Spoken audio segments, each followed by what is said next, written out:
Kinasuhan na si Sara Diskaya at iba pang opisyal ng St. Timothy Construction kaugnay ng isang ghost flood control project sa Davao Occidental na halos 100 milyong piso ang halaga.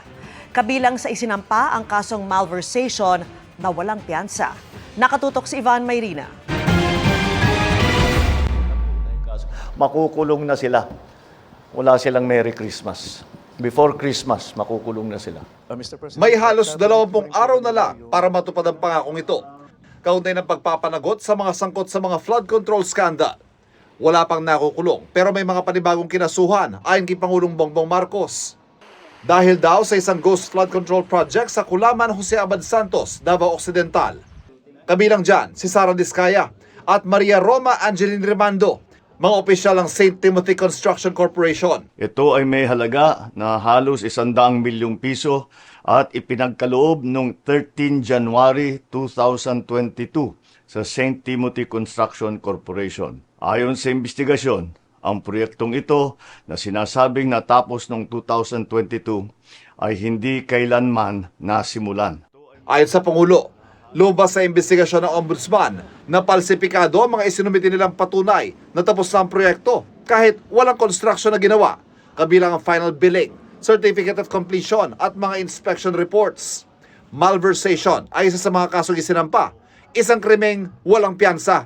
Ang malversation ay non-bailable. Mabigat ito dahil hindi nila mababayaran ang kanilang paglaya. Pag naisampa na ang mga kasong ito sa korte, ang susunod na hakbang ng judiciary ay ang paglabas ng arrest warrant para sa mga pinangalanang individual. I have directed DILG and the PNP to ensure that they know the whereabouts of Diskaya at nung iba pa para paglabas ng arrest warrant ay maaresto na sila kaagad. Ayon sa Ombudsman, isasampang reklamong kriminal sa Digos City Regional Trial Court.